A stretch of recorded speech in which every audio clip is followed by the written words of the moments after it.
y también hablamos un poco sobre infecciones gastrointestinales, ¿no? Recordando lo que habíamos visto en los seminarios y lo que también han visto en laboratorio, ¿no? Justamente enfocado en la parte de diagnóstico, pero se ha visto, por ejemplo, de la ITU, clasificación, ¿no? Cuáles son las características más importantes que llevan un paciente, ¿no? Cuáles son los signos y síntomas que llevan un paciente a consulta, en una ITU baja, una ITU alta, los criterios de diagnóstico en base al tipo de muestra de orina, ¿no? Todo eso se ha visto en laboratorio, ¿ok? Si hablamos de muestra de orina de chorro medio, ¿cuál es el criterio de diagnóstico positivo? Si hablamos de muestra de orina por catéter, ¿cuál es el criterio de diagnóstico? Si hablamos de muestra de orina por punción suprapúbica, ¿cuál es el criterio de diagnóstico? ¿Okay? Entonces, revisen esos detalles porque eso es tema de examen, ¿okay? Para laboratorio principalmente. ¿Okay? Entonces, aquí el foco de la clase de hoy es hablar de las infecciones de la piel y tejido blando. Vamos a hablar también un poquito sobre infecciones a nivel del hueso, tomando en cuenta que el tejido óseo es un tejido normalmente estéril. Entonces, el crecimiento, la presencia de un agente, de un microorganismo, eso es un potencial infeccioso. ¿Okay? Entonces vamos a hablar un poquito de eso. Vamos a recordar también lo que se ha visto en laboratorio cuando se habló de muestras de fluidos, ¿no? Por ejemplo, la toma de una muestra de fluido sinovial, líquido sinovial, para los criterios de la muestra, para determinar si hay una infección de artritis biógena, por ejemplo. ¿Okay? Son conceptos que se han visto en laboratorio, los han visto en laboratorio y que ahorita nos van a ayudar para poder entender cuando hablamos de estos procesos infecciosos. ¿Okay? Entonces, vamos a recordar, si hablamos de infecciones en la piel, lo importante es que ustedes entiendan cuáles son los componentes del sistema inmune a nivel de la piel. ¿Okay? ¿Qué tenemos? ¿Qué células están implicadas? ¿Cómo es nuestro epitelio? ¿Qué secreciones están presentes? ¿Okay? ¿Qué componentes? Hablamos de primera línea, péptidos antimicrobianos, secreciones, componentes enzimáticos como lisocimas, por ejemplo. ¿Okay?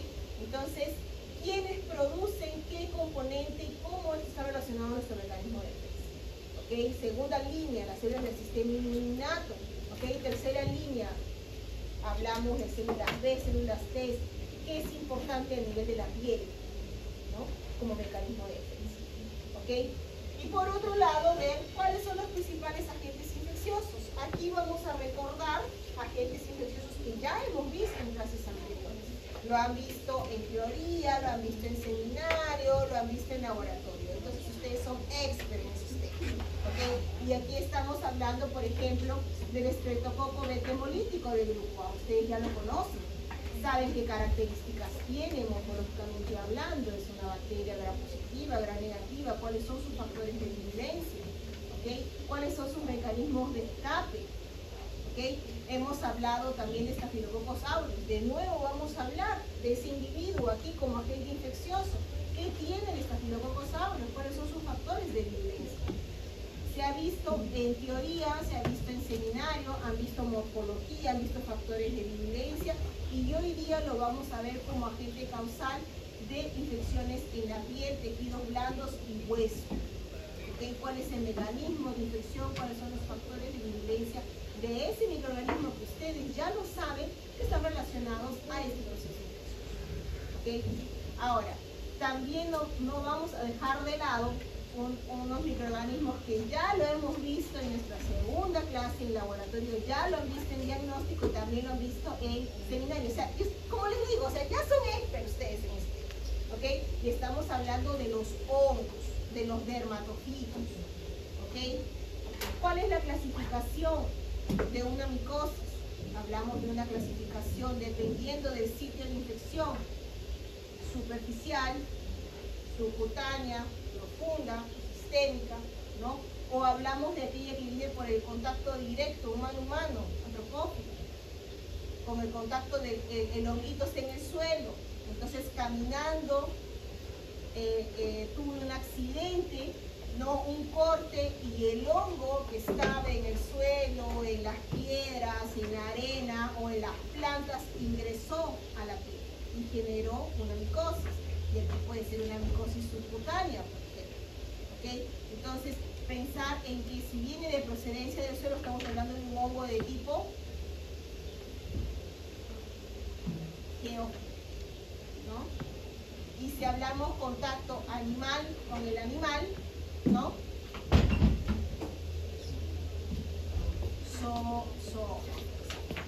Entonces, esa es la clasificación. Esto se ha visto en clase número 2. En laboratorio también lo han visto, porque es importante para el estudio de diagnóstico, y justamente esta semana lo van a recordar, ¿no? ¿Cómo hago un diagnóstico presuntivo de un hongo? ¿Cómo hago un diagnóstico confirmatorio de un hongo? ¿Cuál es la composición de ese hongo y su estructura? ¿Okay? ¿Por qué hablo de una micosis superficial? Básicamente los dermatofitos no proliferan a temperaturas mayores de 37 grados. Todos son conceptos que ya hemos visto antes, que estoy recordando con ustedes, ¿no? Espero que por ahí digan, no, si ya lo hemos visto, ¿no? Y ahí, ¿qué más? Después vamos a ver también el día de hoy varios conceptos, ¿no? Que vamos a recordar en todo caso, ¿no? Nada es nuevo, todo es recordando, ¿ok? Entonces, vamos a ver eso en términos de la clase de hoy.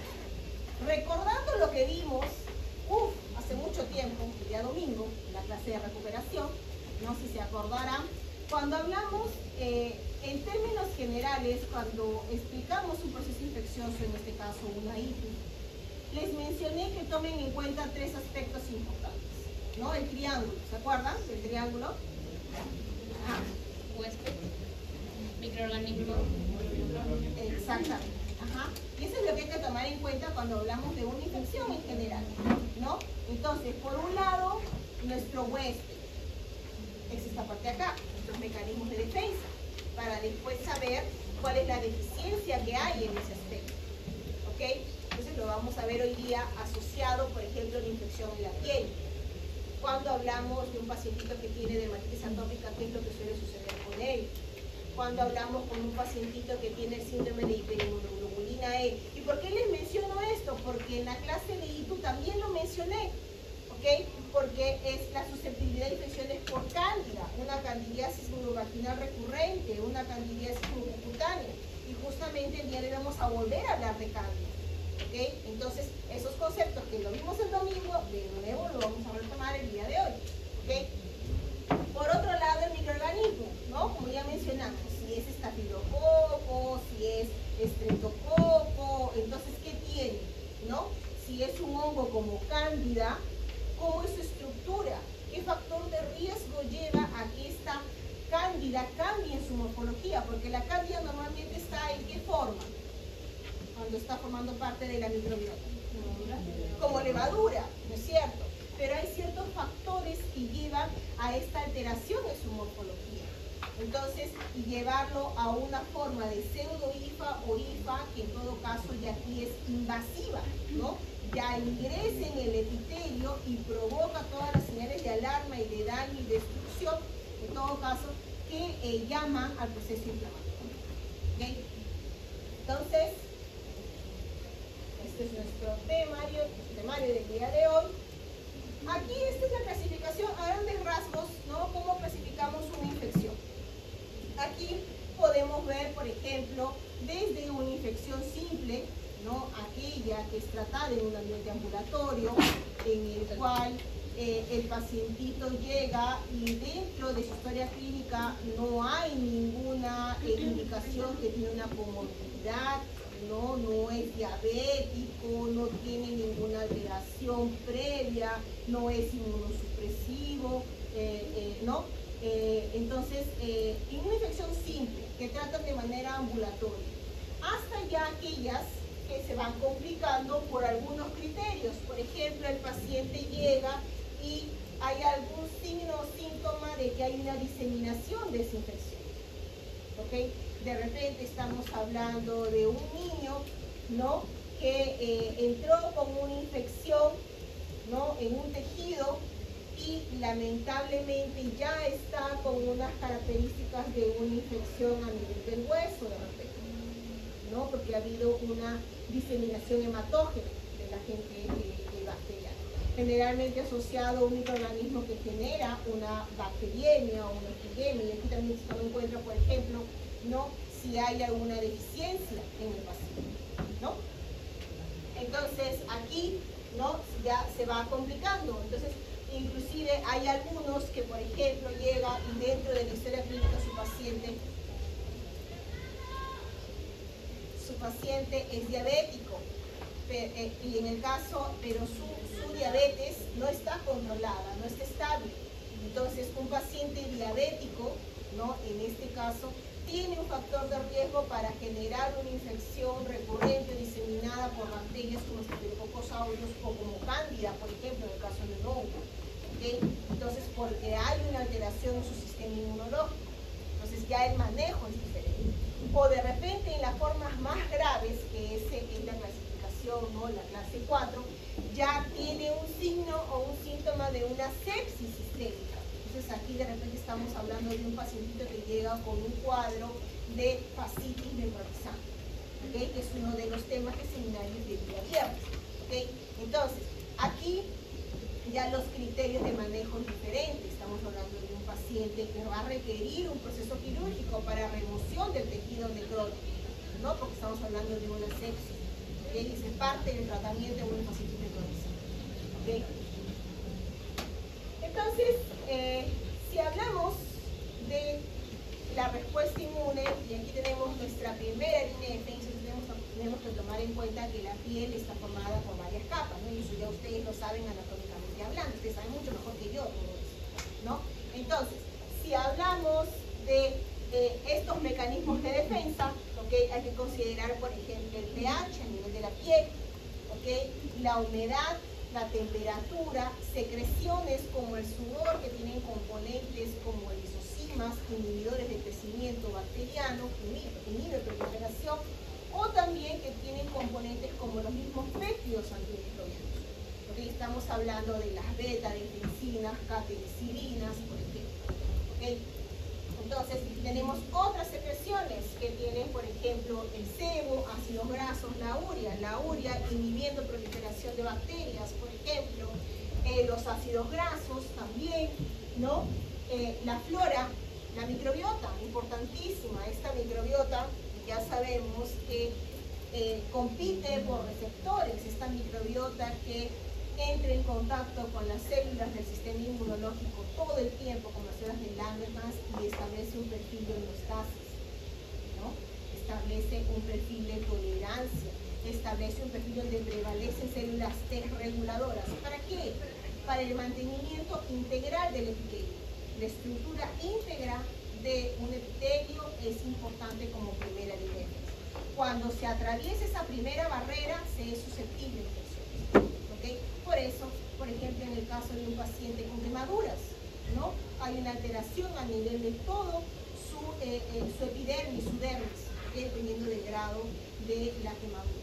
¿Okay? Entonces, la misma microbiota pasa a ser agente infeccioso, hay una alteración por la desestructuración de la primera barrera. ¿Okay? Vamos a hablar un poquito de esa barrera también. ¿Okay?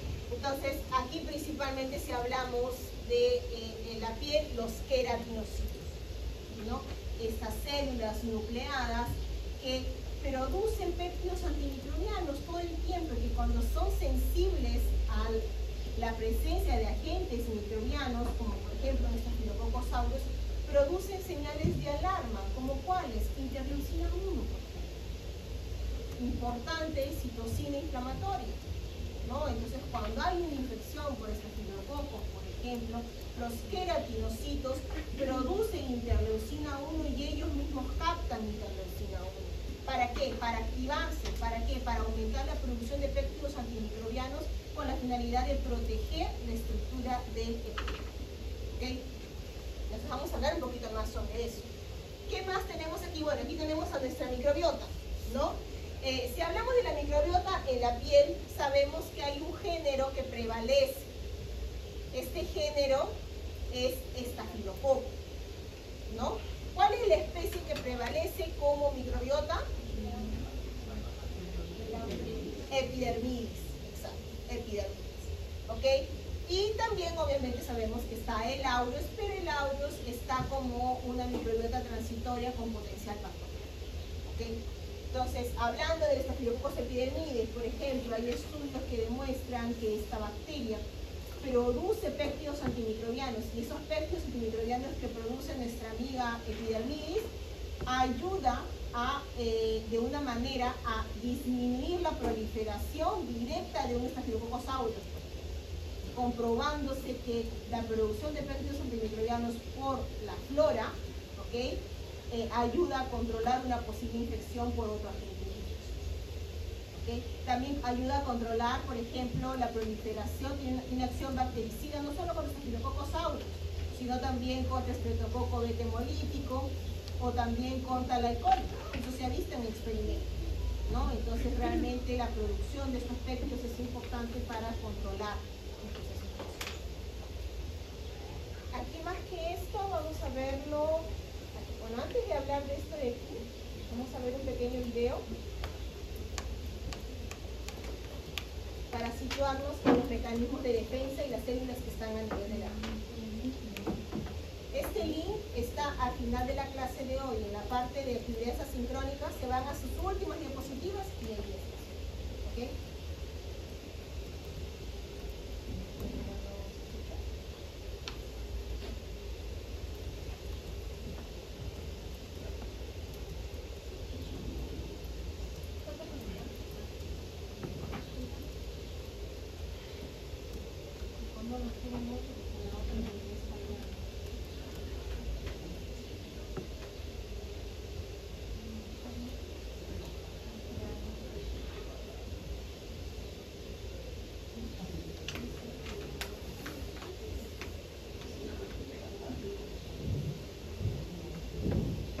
Microbial pathogens.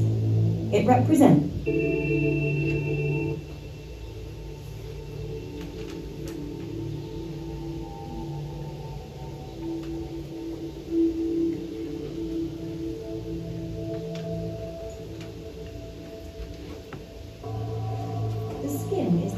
primary barrier against physical insults and microbial pathogens. It represents a unique environment in which immune cells interact with skin cells to maintain tissue homeostasis and induce immune responses.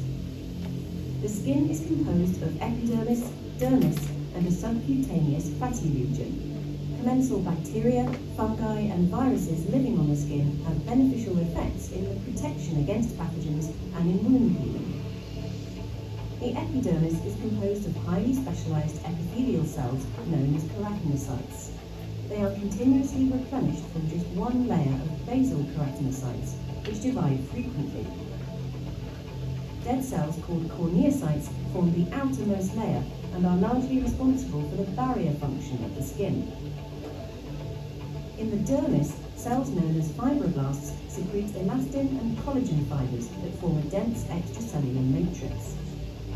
Blood capillaries irrigate the dermis, while lymph fluid is drained through lymphatic vessels to lymph nodes, specialized immune structures in which immune cells are activated after pathogen encounter. Diverse and functionally specialized immune cells populate the skin.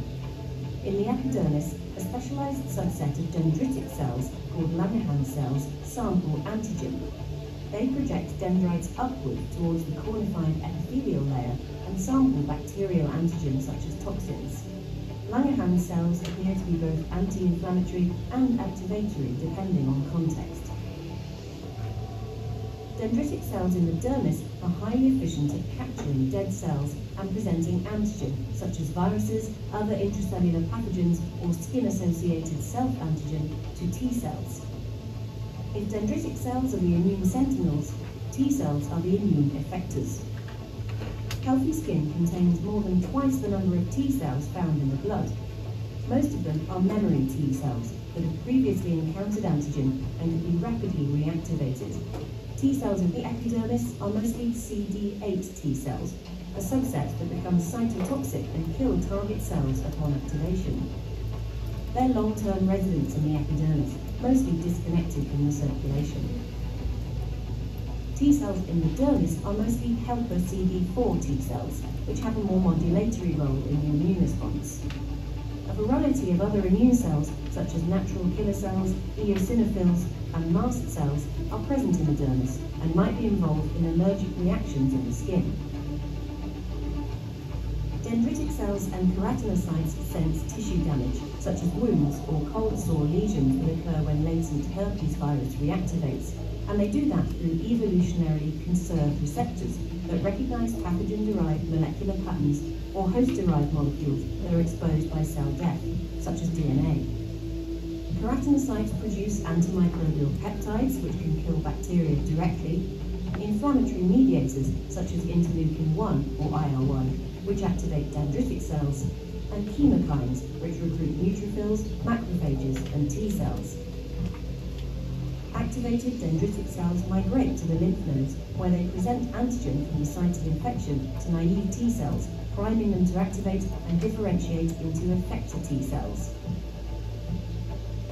Activated T cells return to the skin and kill infected keratinocytes to control viral infection or secrete signals that recruit additional immune effector cells. Following viral clearance, memory CD8 T cells persist in the epidermis to provide immunity for future encounters with the same virus. Immune responses can become dysregulated and cause skin disorders such as psoriasis or atopic dermatitis. Psoriasis is a lifelong inflammatory skin disease characterized by scaly reddish plaques. A combination of environmental and genetic factors confers susceptibility to the disease. Physical injury or inflammation can trigger the formation of an acute lesion. The antigenic trigger is unknown, but current models propose that stressed keratinocytes might release self-DNA, which in complex with an antimicrobial peptide activates dermal plasmacytoid dendritic cells to secrete high amounts of the antiviral mediator interferon. Together with pro-inflammatory IL-1 alpha released by stressed keratinocytes, interferon activates dermal dendritic cells to promote T-cell differentiation. The earliest recognizable change in the affected skin is the accumulation of T cells and dendritic cells around blood vessels in the dermis. Ok, chicos, aquí por ejemplo, ven estas estructuras, estos son los vasos sanguíneos. En este caso, los vasos sanguíneos a nivel de la parte cutánea, los más importantes son las vénulas postcapilares, ¿okay? Que son las HED, que ustedes de repente por ahí han visto, los high endothelial venules. ¿Por qué son importantes? Porque por aquí se da el proceso inflamatorio. En estas células es que va a haber el rolling para la extravasación de células como los neutrófilos, los macrófagos, los que llegan al foco inflamatorio.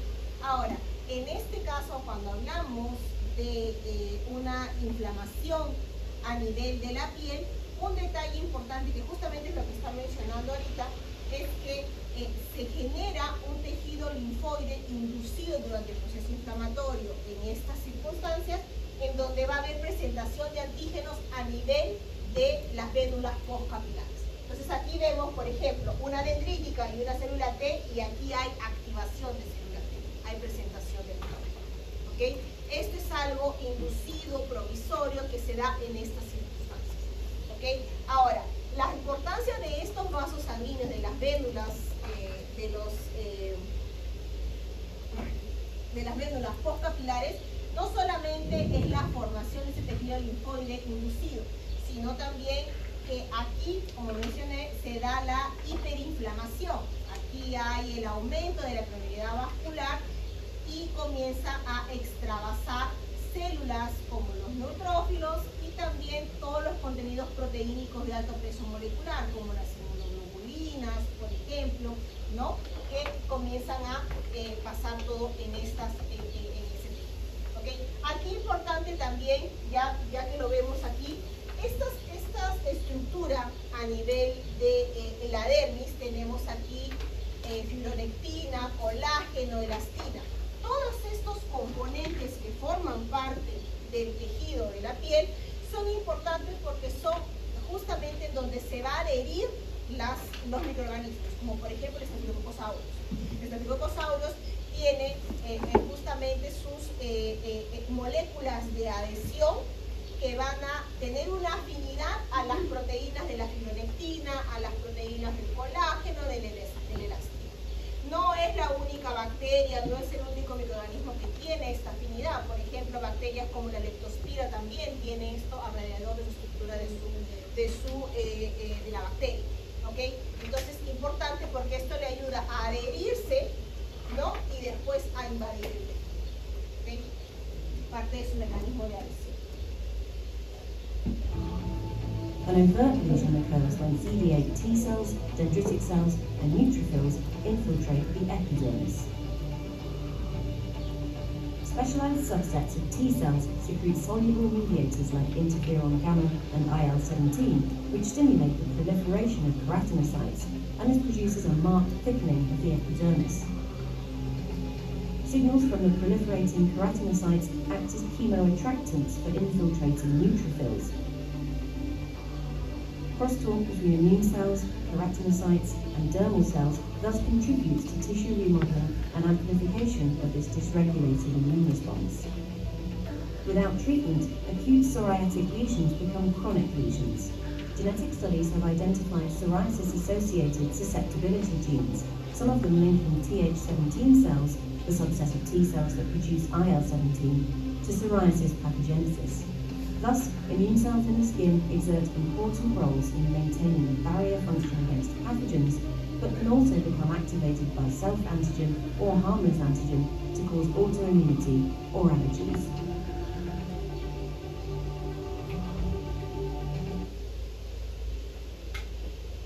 Entonces, ¿cuáles son las células que hay en mayor cantidad a nivel de la piel? ¿Ah? Las células TCD8. ¿Okay? Entonces, citotóxicas, listas para entrar en contacto de nuevo con el antígeno con el cual se encontraron previamente, y por eso es que estamos hablando de una hipersensibilidad, no una dermatitis de contacto, por ejemplo. ¿Okay? Entonces, hablando un poquito de esa estructura, es lo que vemos aquí, ¿no? Dentro de la piel tenemos, bueno, el epitelio, pero también tenemos los apéndices, y aquí podemos hablar, por ejemplo, en el folículo piloso. El folículo piloso, como pueden ver aquí, es un sitio, inclusive que se conoce con la característica de ser inmunoprivilegiado. Tiene componentes que generan tolerancia alrededor de él. ¿Para qué? Para tener un ambiente justamente donde prevalecen T reguladoras y donde tengo la homeostasis, ¿okay? Para el mantenimiento del epitelio. Justo esta es una imagen de mi seminario y decía que la epidermis no es una muy buena barrera porque como tiene esos apéndices que son los folículos, como que la microbiota también convive ahí en la epidermis con la piel. Justamente hablando de la estructura en general del epitelio, las capas, ¿no es cierto? Entonces, a nivel de los apéndices, las estructuras, como el caso del estrato córneo, no cubren estas regiones. Estas son regiones de libre acceso, y como mencionó su compañera en Montenegro, justamente aquí entra la microbiota en condiciones de tolerancia a homeostasis, pero también le permiten la entrada a otros microorganismos. Por ejemplo, uno de ellos es el que se ve en uno de los ejemplos más adelante, el Propionobacterium acne, que es el agente causal del acné, que se acumula a nivel del folículo piloso. ¿Okay? Le permite la entrada y aquí modula la respuesta, ¿okay? Para un proceso inflamatorio. Entonces, aquí tenemos, ¿no?, el folículo piloso, ¿okay?, que tiene las glándulas sebáceas. Estas glándulas sebáceas que normalmente producen el sebo, también producen componentes quimiotácticos y citocinas. Por ejemplo, en un ambiente en donde tenemos inflamación, son capaces de producir citocinas como TGF-beta e interleucina 6, generando un ambiente en donde se va a tener una TH17, por ejemplo. ¿Okay? Entonces, también tenemos aquí, como pueden ver, las glándulas sudoríparas. Las glándulas sudoríparas que producen sudor, en ciertas circunstancias también producen péptidos antimicrobianos, ¿okay?, como las catecolicidinas o las beta-defensinas. Las glándulas sebáceas también producen péptidos antimicrobianos, ¿okay? Los queratinocitos producen péptidos antimicrobianos. Las células de respuesta inmune producen péptidos antimicrobianos, ¿okay? Entonces, tenemos, ¿no?, varios tipos celulares que, produciendo estos componentes, generan un mecanismo de defensa todo el tiempo. que en condiciones infecciosas aumenta esta producción de estos péptidos antimicrobianos. Con la excepción, por ejemplo, en pacientitos que tienen enfermedades como dermatitis atópica. En pacientitos con dermatitis atópica, en lugar de aumentar la producción de péptidos antimicrobianos, disminuye. Por eso es que somos susceptibles a infecciones. ¿Okay? Entonces, aquí tenemos, ¿no? Si hacemos aquí a nivel del epidermis, vemos los estratos, ¿no? Anatómicamente hablando aquí, en estas circunstancias, tenemos el estrato basal, que todos lo mencionan en el video, ¿no? Menciona el estrato basal que produce justamente más queratinocitos, ayuda a la regeneración del epitelio. Tenemos el estrato espinoso, en donde están las células, ¿no? Como las Langerhans, o también células T, principalmente dijeron CD8, de memoria, citotóxicas, ¿no es cierto? Tenemos aquí el estrato granuloso y el estrato córneo. Aquí los queratinocitos, ¿no? Que son células nucleadas, ellas conforme van estando en otros estratos se van achatando, ¿ok? Y el núcleo se va desapareciendo hasta que llegan a perder el núcleo y terminan siendo células anucleadas, completamente alargadas, y esos ya son los corneocitos, ¿no? Los corneocitos, células muertas, pues no tienen núcleo, ¿ok? Y en este estrato córneo, aparte de los corneocitos, tenemos lípido, alta cantidad de lípido, ¿no? En los espacios, es importante porque está relacionado a la protección, ¿ok? Entonces, se sabe también, ¿no? Que este estrato córneo no cubre las regiones de apéndice, como mencionaron previamente. Entonces, aquí sería un sitio de entrada, ¿no? Para agentes infecciosos. Ahora, aquí en el estrato córneo, lo que sabemos es que este estrato córneo, ¿no? Como es esta primera barrera directa, ¿ok? El grosor de este estrato córneo puede variar. Puede variar dependiendo de la zona de nuestro cuerpo anatómico que se encuentra. Entonces, es más gruesa en zonas en que tenemos más exposición, ¿no? Por ejemplo, estas regiones aquí que tienen directo contacto con el sol, con los cambios de temperatura, a regiones que son un poco más, que no están tan expuestas. El grosor es importante porque cubre contra diversos tipos de componentes, ¿no? Entonces, es en el caso del estrato córneo, ¿ok? Y aquí vemos justamente lo que mencionó su compañera, ¿no? Que tenemos a nivel del folículo piloso, ¿ok? Este apéndice que permite la entrada de los componentes como la microbiota, ¿ok? En estas circunstancias sabemos que el folículo piloso es una estructura inmunoprivilegiada. ¿Por qué? Porque alrededor del folículo piloso tenemos componentes de la matriz extracelular que están relacionados al mantenimiento de la tolerancia, como cuáles, por ejemplo, la expresión de faz ligante. La expresión de faz ligante, ¿ok? Modula, inhibe la replicación de las células, ¿ok? Faz ligante con faz induce apoptosis, ¿ok? Y es la manera que las T reguladoras justamente regulan, ¿no? Y suprimen la activación de los linfocitos, ¿ok? Entonces, alrededor de esta estructura del folículo piloso tenemos una región rica en células TCD4, preferentemente T reguladores, cuando hablamos del perfil de los fases, ¿ok? Entonces, este folículo piloso, ¿ok? Produce citocinas como TGF-beta, interleucina 10, citocinas inmunosupresores, ¿ok?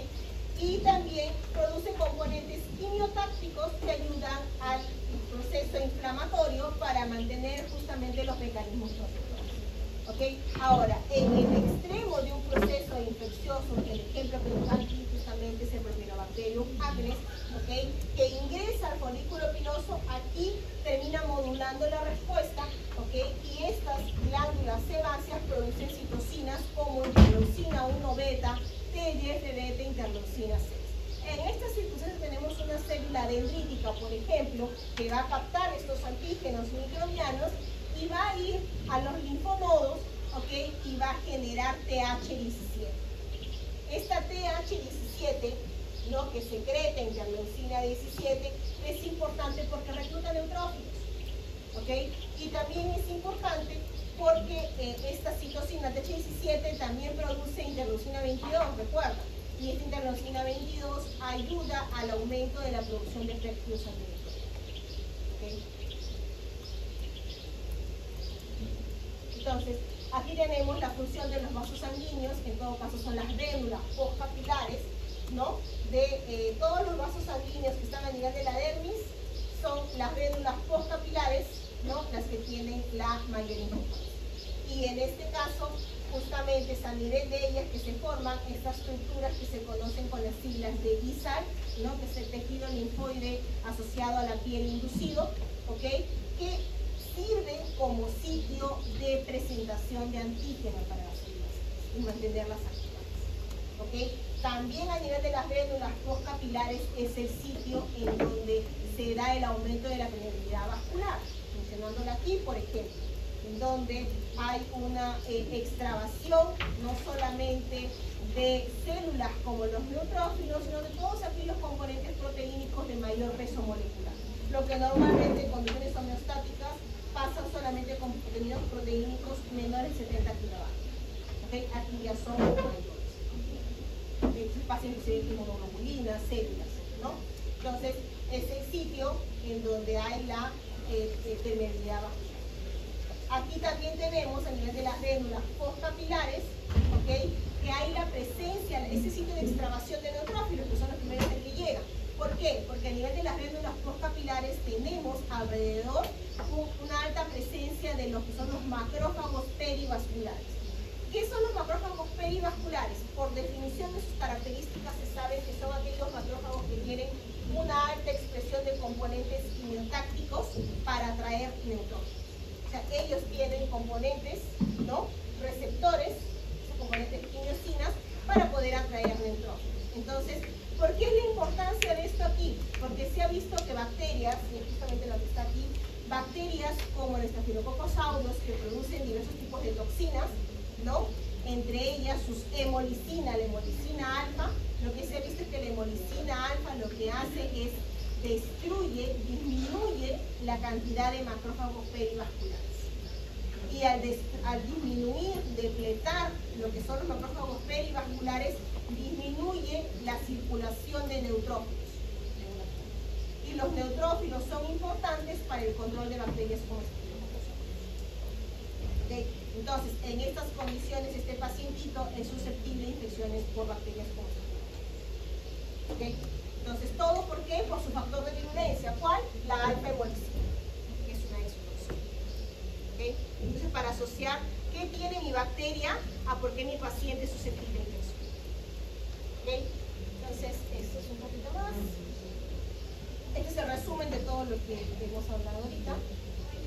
Y aquí solamente para tener en claro que tenemos dos perfiles de respuestas. ¿No? Una es aquella en donde tengo una homeostasis, tolerancia, ¿okay? Ya sabemos cómo lo identificamos, básicamente por moléculas de superficie o citometría de flujo, podemos identificar como marcadores celulares, ¿no? ¿Cuáles las características de las células de la población que está en esas circunstancias? A diferencia de cuando tengo un daño, no necesariamente un patógeno, sino una señal de daño, recuerden que una inflamación no es necesario que haya un patógeno, no es necesario que haya un PAM, también puede ser solamente un DAM, un daño, un corte, ¿okay? Entonces aquí tengo un proceso inflamatorio. Y en esas circunstancias hay reclutamiento de células para controlar ese problema. En el proceso inflamatorio, para el control del daño y la regeneración de mi bacteria. ¿Okay? Esos son perfiles de respuesta por marcadores. Bien, aquí recordamos un tema que ya hemos visto antes y que inclusive ya lo han hecho seminarios, que son los péptidos antimicrobianos. ¿Okay? Entonces, si hablamos de los péptidos antimicrobianos, sabemos que tienen un efecto directo o modulando la respuesta inmune. ¿Okay? Sabemos que los péptidos antimicrobianos de una forma directa tienen una carga, ¿no? Una carga electrostática positiva. Y las paredes de las bacterias tienen una carga negativa. Entonces hay una interacción electrostática que terminaría desestabilizando la pared de mi bacteria y por lo tanto provocando lisis bacteriana y eliminando. ¿Okay? Ahora, ese es como uno de los mecanismos, pero también se ha visto de que hay vectores antimicrobianos que actúan directamente sobre material genético, por ejemplo, desestabilizando otros componentes metabólicos de los organismos, no necesariamente la pared bacteriana. ¿Okay? Ahora, en términos de respuesta inmune, ¿okay? Sabemos que tiene acción de reclutamiento, activación de diversos tipos celulares, ¿ok? Modulando, neutralizando el proceso inflamatorio. Y aquí tenemos algunos ejemplos, ¿no? Aquí, hablando del Staphylococcus epidermidis, ¿no? Esta bacteria que forma parte de la biota. Justamente en este trabajo, en esta publicación, está más abajo su DOI, ¿no? Aquí, este grupo trabaja con péptidos antimicrobianos a partir de lo que se obtiene del Staphylococcus epidermidis. Entonces, ¿qué es lo que ha observado? Que esta bacteria produce estos péptidos antimicrobianos, norepidermina, epilicancina, PEP5 y las modulinas solubles en fenol, ¿ok? Ahora, lo que ha visto in vitro, en ensayos in vitro, es que tomando estas modulinas solubles en fenol, la alfa y la delta, tiene una acción bactericida sobre Staphylococcus aureus y sobre el Streptococcus beta hemolítico del grupo A, que ¿quién es? Piógenes. Streptococcus beta hemolítico del grupo A, Streptococcus piógenes, ¿okay? Y la E. coli. ¿Okay? Entonces, de esta manera, comprobando que bacterias de la microbiota, como el Staphylococcus epidermidis, producen estos péptidos para controlar a otros agentes con potencial bacteriano, ¿okay? Protegiendo.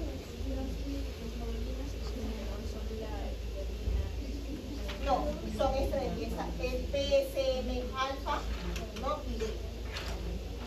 ¿Okay? Esos son otros grupos, porque el Staphylococcus produce varias. Y estas de aquí, la PEP5, epilicancina K7 y la epidermina, este es su nombre, su otro nombre, pero son dentro de este género de los antibióticos, son utilizados como antimicrobianos. Entonces, en este grupo de los antibióticos están más que nada por su estructura química, que tiene componentes IOS en su estructura química. ¿Okay? Entonces, eso hablando del Staphylococcus epidermidis como ejemplo. ¿Okay? Pero también ya mencionamos que los queratinocitos producen péptidos antimicrobianos. ¿Cuáles? De forma constitutiva, es decir, todo el tiempo produce las beta-defensinas, ¿okay? Y la RNasa 7. ¿Okay? Cuando hay un proceso inflamatorio, aumentan sus péptidos antimicrobianos, la producción. Y esto es el caso de las beta-defensinas 2 y 3. O sea, la 1 es constitutiva. La 2 y 3 son inducidas en un proceso inflamatorio. ¿Okay? Y aquí, bueno, este es el caso de la psoriasis, ¿no? Que mencioné en el ejemplo del video, la psoriasis. ¿Okay? Que ya es algo desregulado, una alteración en la materia crónica, ¿no? Entonces, y aquí también nos menciona el ejemplo de pacientes que tienen esta enfermedad de la piel, que es la dermatitis atópica. Pacientes con diagnóstico de dermatitis atópica, cuando tienen una infección, cuando tienen un proceso inflamatorio, en lugar de aumentar sus péptidos antimicrobianos, disminuye. ¿Okay? Entonces, disminuye catequicilina, disminuye beta-defensina 3, disminuye beta-defensina 2. ¿Okay? Por eso es que estos pacientitos son susceptibles a infecciones. Porque los péptidos antimicrobianos, que son parte de su primera línea de defensa, se encuentran disminuidos. ¿Okay? Y un detalle interesante justamente en estos pacientitos con dermatitis atópica es que en lugar de presentar un perfil de respuesta TH1, presentan un perfil de respuesta TH2, antiinflamatorio. ¿Okay? Y disminuyen péptidos antimicrobianos. ¿Okay? Entonces son condiciones que se tienen que tomar en cuenta cuando se tiene un paciente con esta patología. ¿Okay? ¿Y a qué infecciones suelen ser susceptibles? Por ejemplo, a infecciones por Staphylococcus aureus recurrentes, bacterias piógenas y también cándida. ¿Okay? Bien, seguimos bajando. Aquí a nivel de la dermis. En la dermis tenemos a las células de la respuesta inmune, ¿no? Tenemos neutrófilos, macrófagos, dendríticas, mastocitos, monocitos. Entonces, ¿qué péptidos antimicrobianos producen? ¿No? Varias veces hemos mencionado que los neutrófilos contienen catequicilinas, ¿no? Y lisocimas también. Entonces están aquí catequicilinas, alfa-leftencinas, lactoferrinas también tienen los neutrófilos que sabemos. ¿Okay? La anfina, perforina. Las glándulas sebáceas que les mencioné a nivel del folículo piloso, que producen péptidos antimicrobianos como lisocina, catequicilina y beta-defensinas, y las histonas. La glándula sudorípara también, penicilina, catequicilina, beta-defensina. Vamos entrando un poquito más en el tejido subcutáneo, a nivel de los adipocitos. ¿Okay? Sabemos que los adipocitos también producen péptidos antimicrobianos. ¿Como cuáles? La catenicilina. Cuando los adipocitos proliferan, aumentan, ¿no? Comienzan a proliferar, aumenta la producción de catenicilina. ¿Y esto por qué es importante? Por ejemplo, en procesos infecciosos en donde hay abscesos a nivel del tejido subcutáneo, ¿okay? Como por ejemplo el mismo Staphylococcus aureus, ¿no? Que ingresa a nivel del tejido subcutáneo. Entonces aquí los adipocitos se dan cuenta que hay un agente infeccioso y comienzan a proliferar. Al proliferar comienzan a producir más catenicilina que ayuda al control de bacterias como Staphylococcus aureus. ¿Okay? Entonces en esas condiciones, en los abscesos. Bien, entonces ahora vamos a hacer un pequeño repaso de lo que recordamos sobre micosis.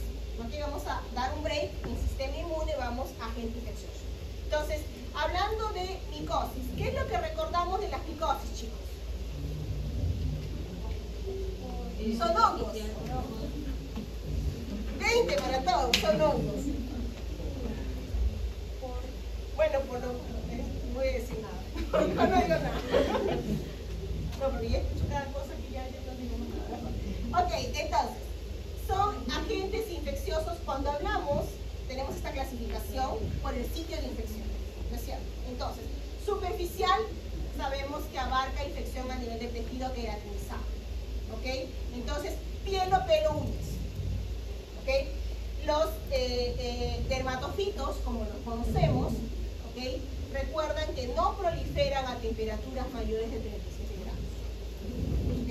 Entonces, estos dermatofitos, ¿okay? No van a generar una funemia, ¿okay? Solamente su infección es a nivel de tejido queratinizado, ¿okay?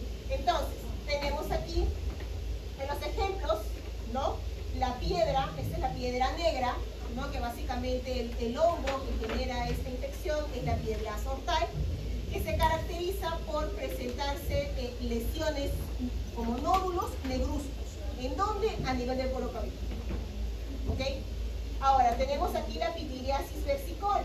¿Se acuerdan de la pitiriasis versicolor, esta enfermedad? Eso ya se ha visto en teoría y en laboratorio.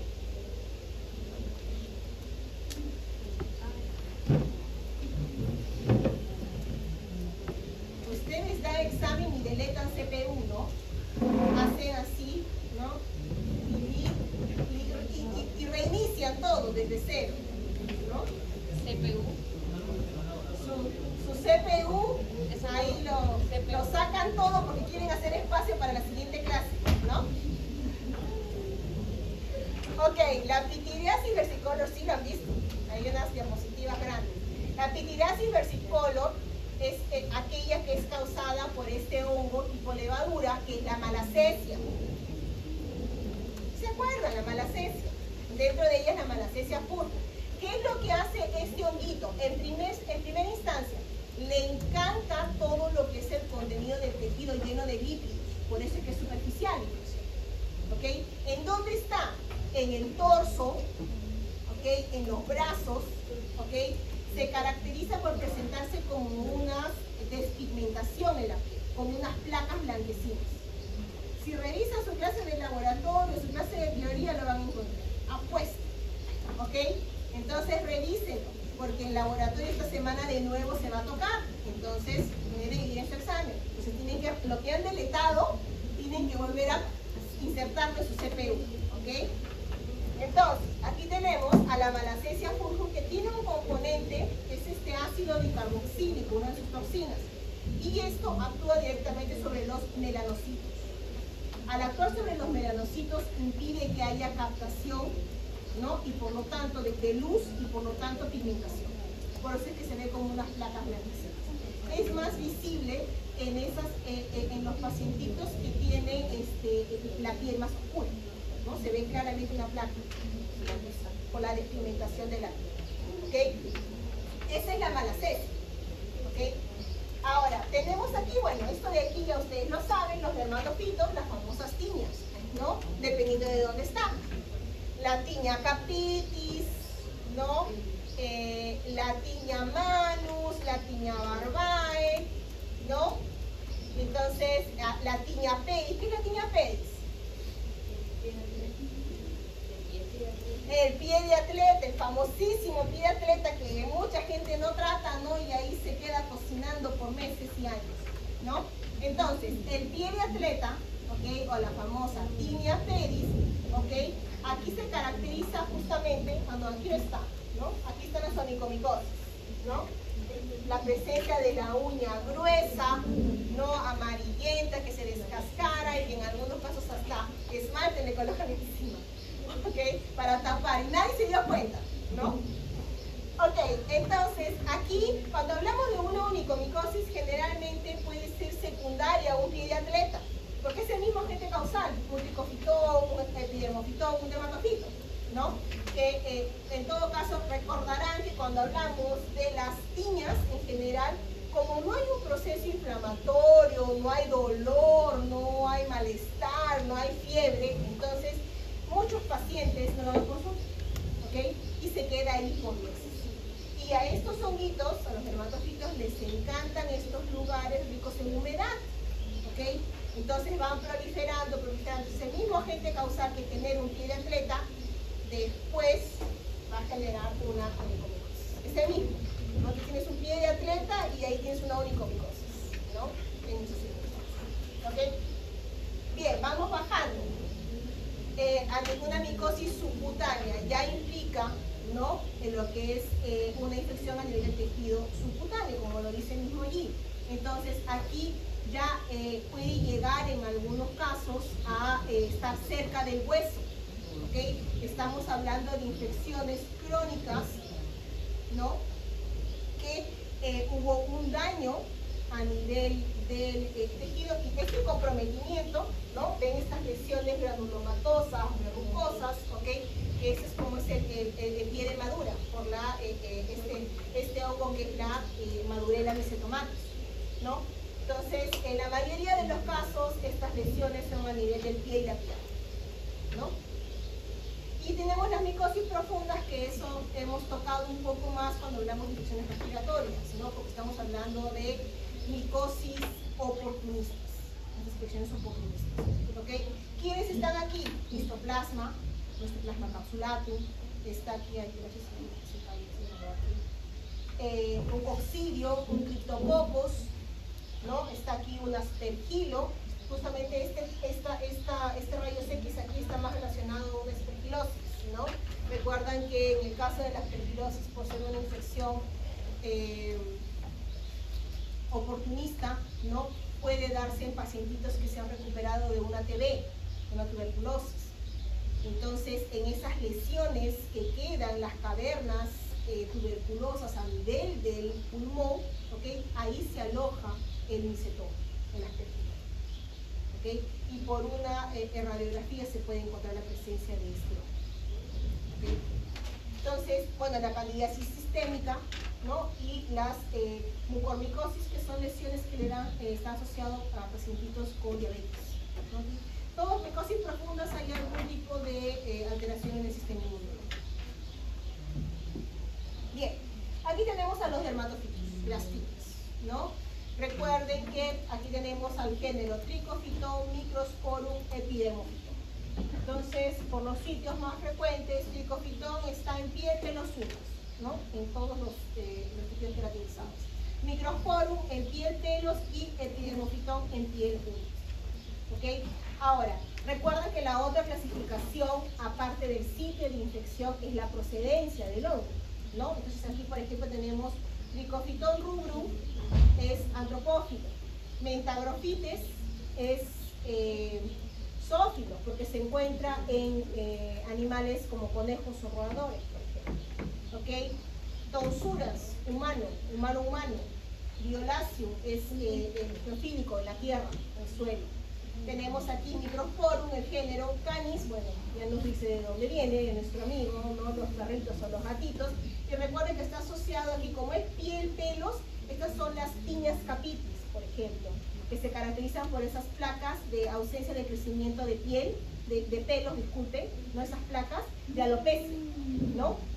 Que se encuentran en las cabecitas de los animales, en todo su pelaje, en su hociquito, ¿ok? Entonces, aquí es el Microsporum canis. ¿Ok? Ahora, importa, y el Microsporum gypsum es de suelo, es geófilo, Entonces, aquí recordar, por ejemplo, que cuando hablamos de este tipo de infecciones, también es parte importante la historia clínica, no la profesión de la persona que están tratando. Por ejemplo, si es jardinero, ¿okay? Por ejemplo, si trabaja con ganado, con tierra, si es veterinario, tiene contacto con animales que puedan haber sido el contacto directo por el contacto. ¿Okay? Y si hablamos, por ejemplo, de una persona que tiene su animalito de estimación, entonces ustedes ya saben, tratan a su paciente, ¿okay? Pero también recomendarle que lleve al veterinario a su animalito de estimación porque el foco de infección está ahí, ¿no? ¿Okay? Y el epidermofitodo flucoso, que es la única especie que es humano-humano. ¿Okay? Profesora, ¿cuál era la toxina de la maldexiaceae fungus? Es un ácido dicarboxílico.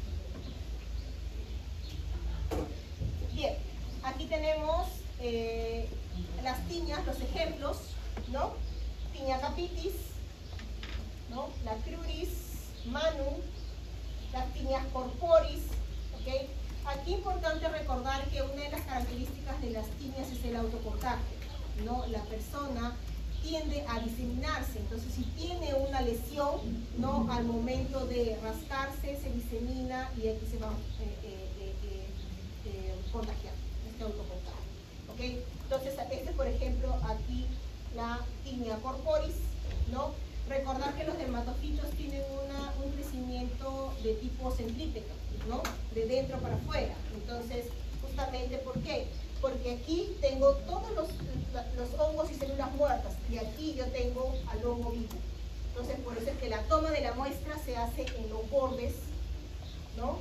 En los bordes rojos eritematosos. Aquí yo hago una toma de la muestra dependiendo si el tipo de lesión tiene escamas o no lo tiene. Si no tiene escamas, entonces hago una toma de la muestra con una cinta adhesiva, una cinta scotch, por ejemplo, en el mismo borde. ¿Okay? Y coloco eso en la lámina portaobjeto. ¿Con qué reactivo?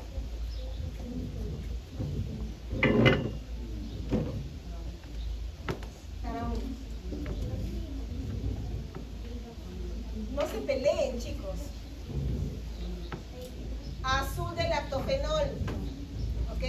Entonces en mi lámina portaobjeto coloco una gotita de azul de lactofenol y con mi muestra, ¿no? En mi cinta scotch, yo tengo mi muestra así, ¿no? Lo puse en mi lámina y ahí yo puedo visualizar las estructuras del hongo con este reactivo azul de lactofenol. O en todo caso también, ¿no? No es necesario que sea un colorante, en el caso de estructuras de este tipo puede ser un hidróxido de potasio, un KOH. ¿Okay? Bien, entonces, ok, ahí está la sonicomicosis, ok, y aquí yo tengo el pie de acrético, ¿no? La tinea pedis, o la tinea pedis. Y ven las lesiones, ¿no? La descamación, lesiones rojizas con alto prurito, ¿no? Interdigitales, ¿no? Altamente contagiosos.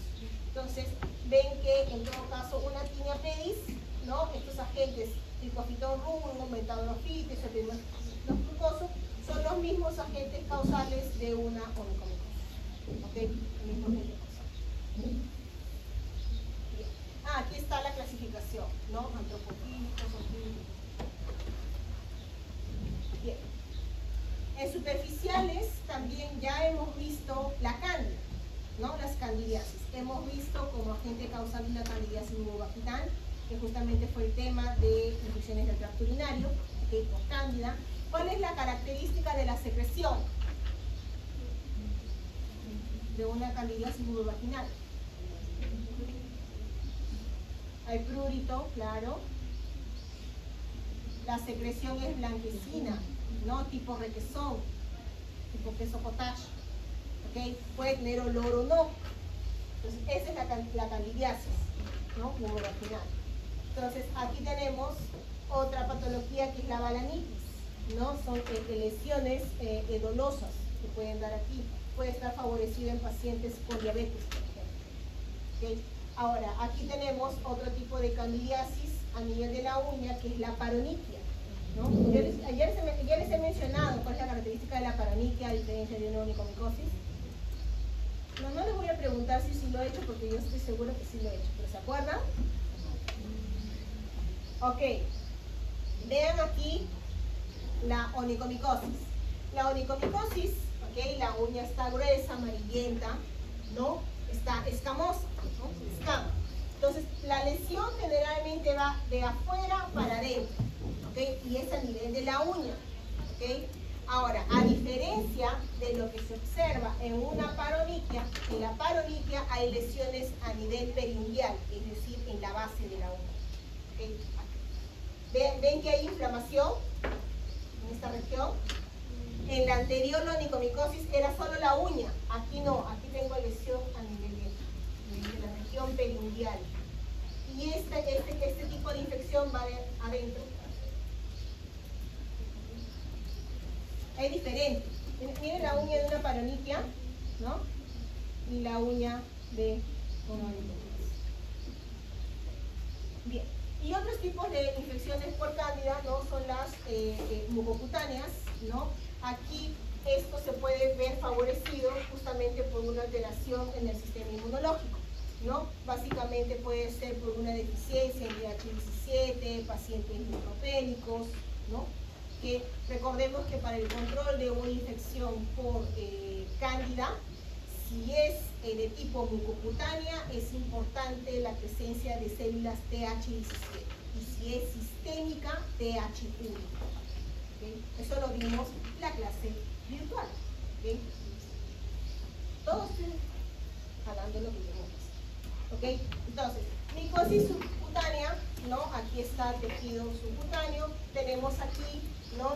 el pie de madura, ¿no?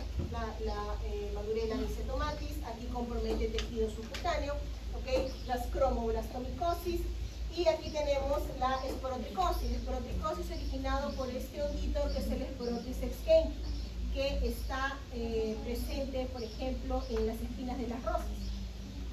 ¿Okay? Entonces, esas lesiones profundas que no tienen tratamiento pueden llegar a comprometer ese tejido. ¿Okay? Bien. Entonces aquí vemos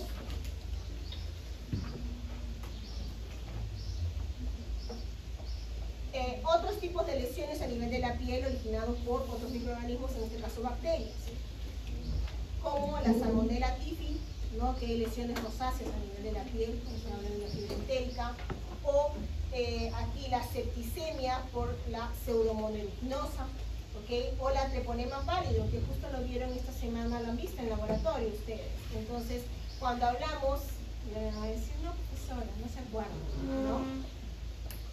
Ahora, aquí hablamos de la sífilis, en este caso la sífilis secundaria. ¿Qué característica tiene la sífilis primaria? El chancro, bien feo, no estoy anotando. Bien, entonces tenemos aquí el chancro, ¿no es cierto? Y la secundaria, ahí dice lesiones, ¿no? El rash cutáneo, pero ¿cómo es? ¿Se acuerdan? ¿Ah? Exactamente, son esas lesiones que tienen a nivel de las palmas de las manos y en las palmas de los pies, ¿no? Entonces, esa es la sífilis secundaria, ¿ok? Entonces, aquí más adelante tenemos, por ejemplo, ¿no? El Staphylococcus aureus, aquí ese síndrome de choque tóxico. Esto es por sus toxinas, ¿no? Como la estafilocócica, ¿ok? Entonces, aquí tenemos otras, la Chlamydia trachomatis, eritemas. Aquí por virus, el papilomavirus, las lesiones, ¿no? Verrucosas. O tenemos aquí más adelante, por ejemplo, el virus de Coxsackie. ¿Cuándo hablamos del virus de Coxsackie? A ver si se acuerdan. Eso ya todos lo hemos visto entonces. Ese CPU no es bueno que lo borren todo, por si acaso.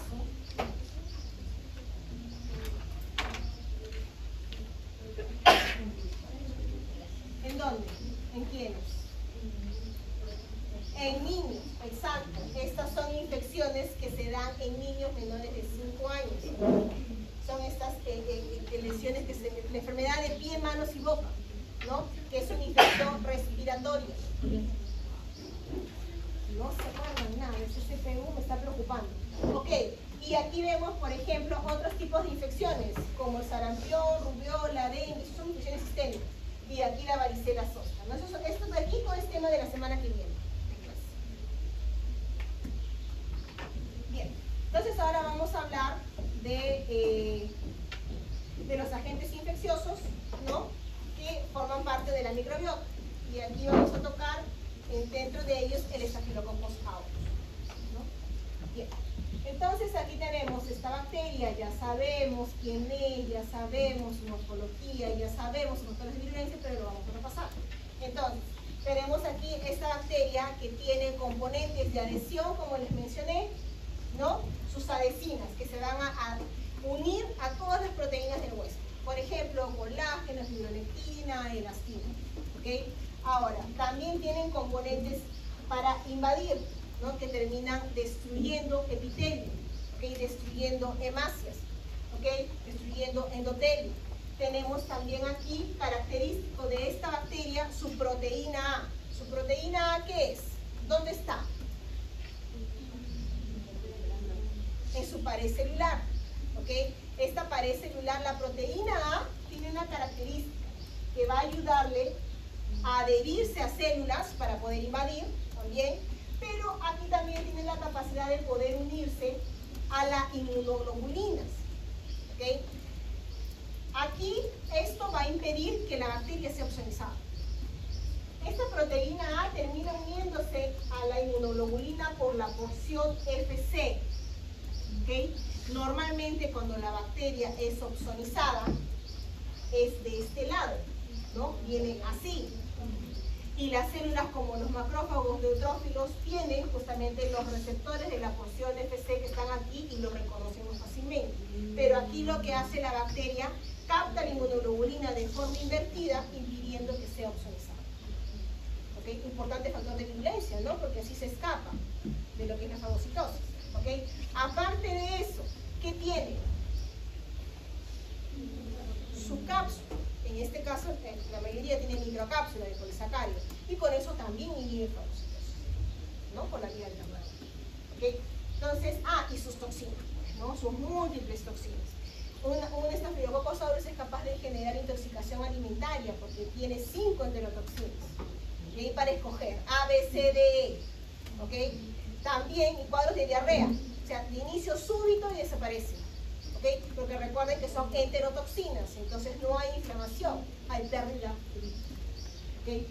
Ahora, también tiene aquí su alfa-hemolicina, como les mencioné, con la alfa-hemolicina, ¿no? Le permite el mecanismo de invasión también y destruye endotelio, destruye hemácias. ¿Okay? Con la alfa-hemolicina depleta macrófagos perivasculares, por lo tanto disminuye el reclutamiento de neutrófilos. ¿Y quién es más importante para controlar esta bacteria? Los neutrófilos.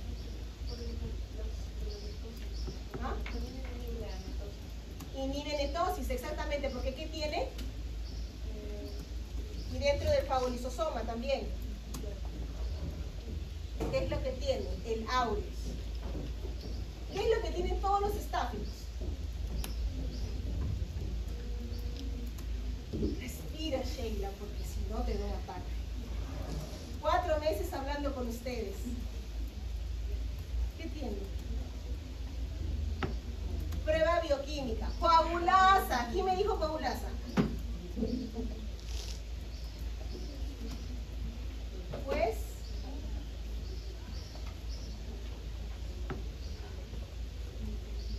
tiene coagulasas.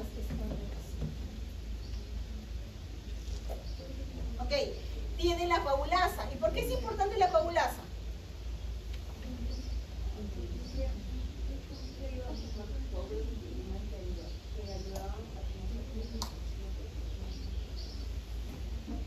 Ok, ¿y la catalasa?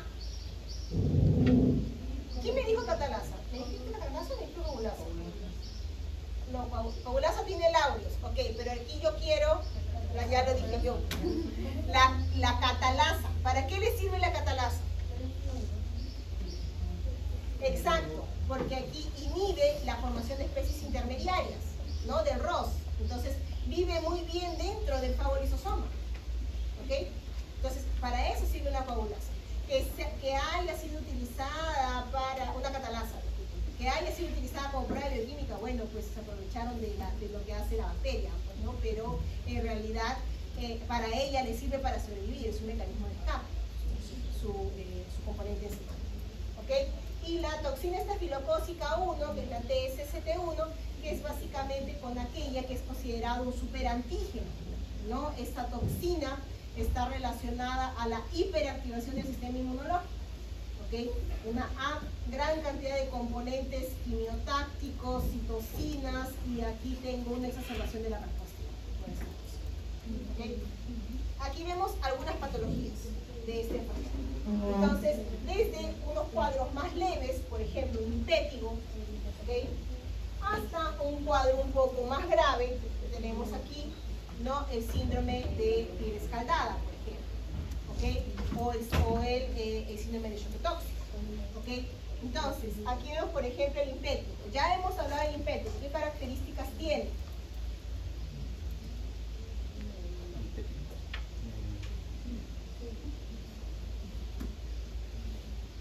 Se ríen, ¿no?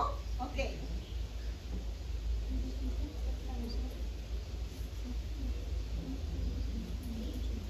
Hasta hicieron seminario cuando pusieron, me recuerdo que pusieron el impétigo. Le dan, más que impétigo, pusieron los factores que va a influenciar. Ese ahí hay que hacer hay que hacer un reiniciar para que regrese todo. ¿Cómo se llama esa opción? Reset. No, el reset, pero en el cual rescatas archivos básicos. No tiene una opción que se hace en el celular cuando no funciona y vas a restaurar archivos iniciales, una cosa así. Eso, por favor, háganlo, chicos, restauren sus archivos iniciales, ¿ok? Aquí tenemos el impétigo, que es una infección que se da a nivel de la epidermis, ¿ok? Hay un factor de riesgo y uno de ellos es la edad, ¿ok? Altamente contagioso, lesiones que se dan a nivel del rostro, la piel, brazos, manos, ¿ok? El contacto directo, ¿ok? Ahora, aquí se visualiza el impétigo puede ser originado por dos agentes infecciosos. ¿Cómo yo sospecho que es Staphylococcus aureus?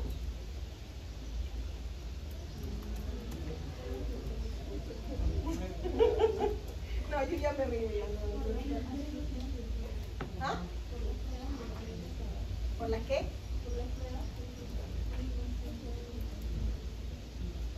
Bueno, sí, un raspado y hago mis pruebas de laboratorio. Pues no, hago mi gran, hago mis... Ok, pero aquí, a grandes rasgos, yo veo las costras mieleséricas. Las costras amarillentas. Eso me hace sospechar que sea Staphylococcus aureus.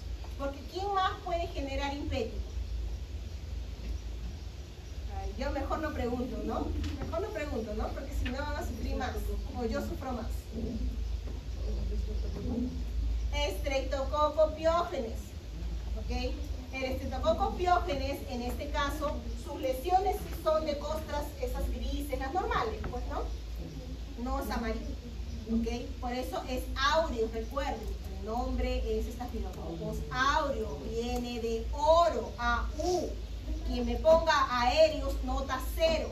¿Ah? ¿Qué tipo de costras son Mieleséricas, amarillentas. ¿No? Color miel. Pero eso fueron identificados inicialmente.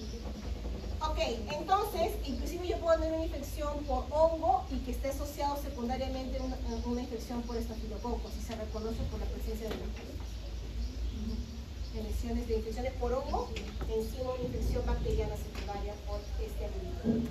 Que se aprovecha, pues no, porque es oportunista. ¿Okay? Entonces, aquí yo tengo inicialmente las lesiones ampollosas, ¿no? El impétigo puede ser de tipo ampolloso y no ampolloso. Cuando es ampolloso, acumulación de líquido, ¿ok? Y cuando se seca, se da la apariencia de estas lesiones de costras amarillentas, ¿ok? Esas son las formas no graves, que son las formas más simples de infección por Staphylococcus aureus a nivel de la piel, ¿ok? Ahora, yo tengo aquí también otra que es leve, que es la foliculitis. ¿Y dónde se va a meter la bacteria? Se habla de una foliculitis. ¿Ah? Al folículo piloso. Como el ejemplo que vimos que entrara el propionobacterium o la microbiota, ahí se mete este piloto. ¿ok? Y obstruye y ahí genera la acumulación y la foliculitis, ¿ok? Un poco más complicado a nivel de folículo piloso son las forunculosis, que también originado por esta bacteria. ¿Okay? Se puede ser forunculosis, ¿no?, más profundo, o la foliculitis, que son dos bacterias. Lesiones eritematosas, rojizas, al contacto, hay aumento de temperatura porque está caliente. ¿Okay?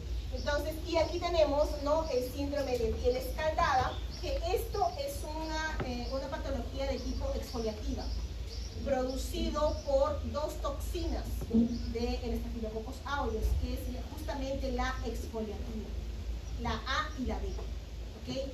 ¿Qué es lo que hace esta exfoliatina? Actúa sobre este componente que es la desmogleína, que se encuentra a nivel de las células de la dermis. ¿Okay? Entonces, normalmente las células están unidas, ¿no?, por este componente que es la desmogleína. Esta toxina degrada la desmogleína y de su estructura todo lo que es el epitelio, ¿okay? Y se forman este tipo de lesiones ampollosas, ¿okay?, sensibles al tacto, y cuando es tocado se revienta y hay acumulación de líquido, entonces da la sensación de humedad, ¿okay? Inicia, claro está, con un cuadro febril, porque es una toxina, en este caso un cuadro febril, las lesiones cutáneas, este rash cutáneo, y se presenta como... Es muy común en neonatos. ¿Okay? Bien. Se forman pollos, sí, acumulación de líquido. Entonces, por eso que en el caso de los bebés, pues, en el momento de tocarlos comienza a que se revientan esas zonas. Bien. Entonces, aquí tenemos, ¿no?, los factores de virulencia, ¿no?, de otra manera presentados: sus toxinas, enzimas, sus fungacinas, y aquí están las adhesinas que les mencioné, las proteínas que se unen al colágeno, la fibronectina y la elastina. Este es el caso de la fibronectina A y B, ¿no?, que son sus moléculas de adhesión. ¿Okay? Este es un poquito más, es lo mismo. Aquí está un cuadro resumen, ¿no?, de estos factores de virulencia: la cápsula, su pared celular, sus proteínas de superficie, la proteína A y las proteínas de su matriz, ¿no? Eso es justamente lo que va, esto de aquí es esto de aquí, ¿sabes? ¿Okay? Las toxinas, enterotoxinas, hemolicinas, estafilotoxinas, exfoliatinas, disculpen, las invacinas y las enzimas, ¿no? Aquí está la catalasa, beta-lactamasa, En este cuadrito es un cuadrito comparativo entre las tres especies de estafilococos que generan infección en el humano. ¿Okay? Una de ellas, aureus, ¿no?, que es la más virulenta de las tres, ¿okay?, que tiene coagulasa, tiene toxinas, tiene superantígenos, ¿okay?, biopelículas, genera lesiones tipo forúnculos e infecciones profundas. Aquí está creo que es el epidermidis, ¿okay?, que coloniza dispositivos justamente porque forma biofilms, epidermidis, ¿no? Y aquí tenemos el saprofíticos. El saprofíticos lo mencionamos en la clase de recuperación porque está asociado a infecciones del tracto urinario en mujeres en etapas sexuales. ¿Okay? Está todo aquí. ¿Okay? Bien, aquí están los factores de virulencia, de nuevo, las proteínas, la fibronectina A y B, ¿no?, que le va a ayudar a unirse aquí a las diferentes células, ¿no?, como los queratinocitos, fibrinógenos, fibronectina, ¿ok? Y tiene aquí también, ¿no?, todo esto fomenta inflamación, adhesión, internalización.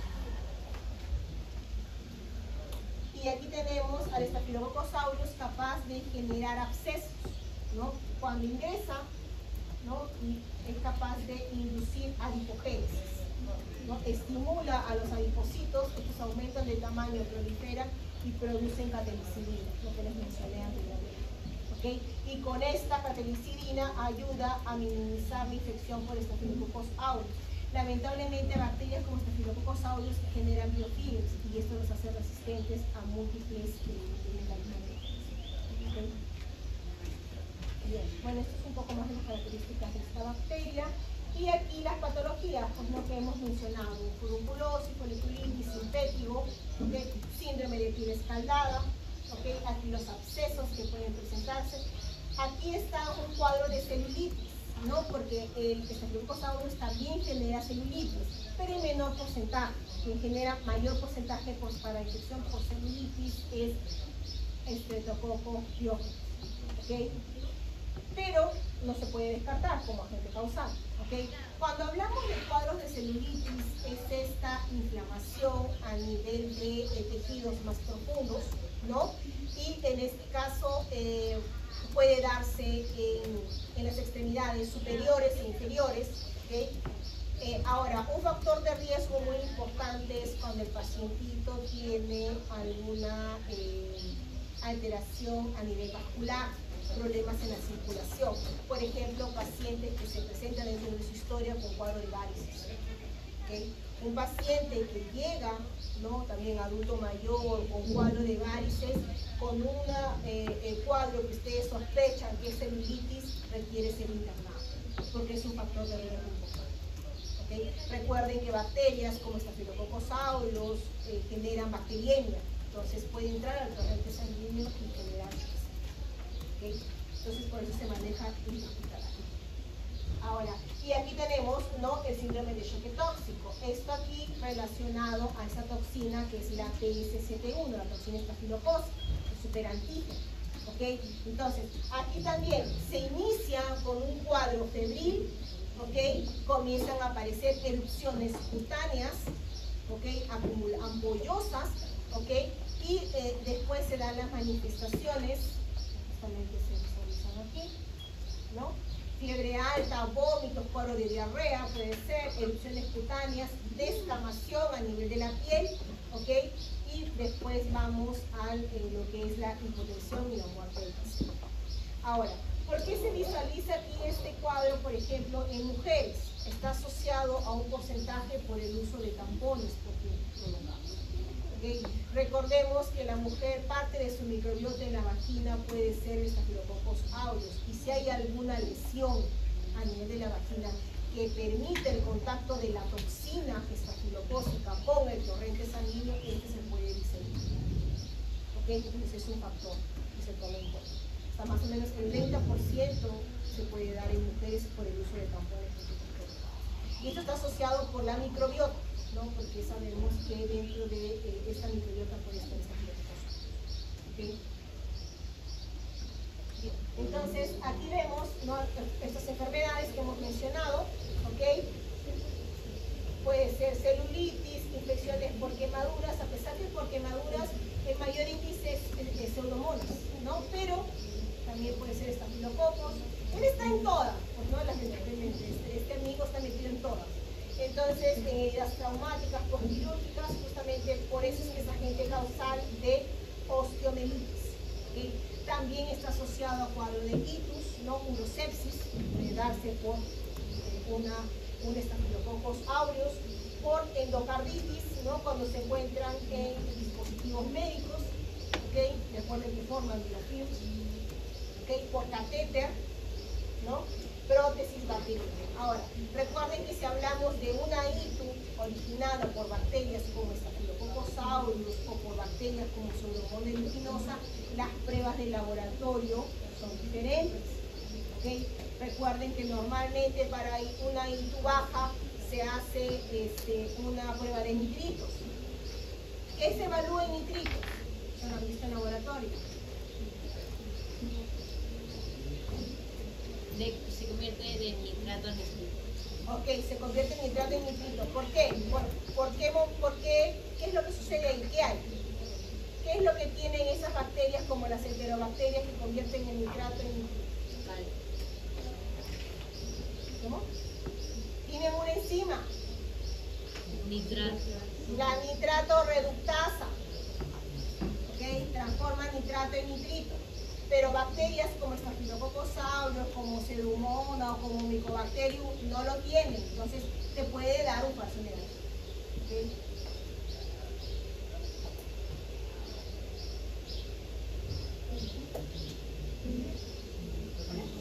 ¿Hay alguna forma, aparte de el laboratorio, de poder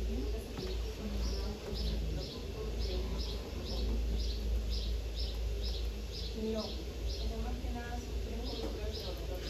En este caso la celulitis, por ser ese tipo de enfermedad de la erisipela, son tratados ya con la clínica.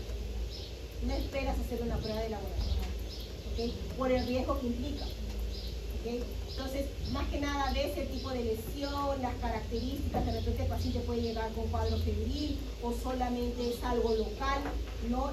La coloración rojiza, inflamada, ¿ok? Por ejemplo, pacientes que tienen artrosis y que sus huesitos se van, ¿no? Torciendo, presentan cuadros de celulitis como consecuencia de la misma artrosis, ¿ok? Pero esto es un cuadro agudo, o sea, puede darse una semana, ¿ok?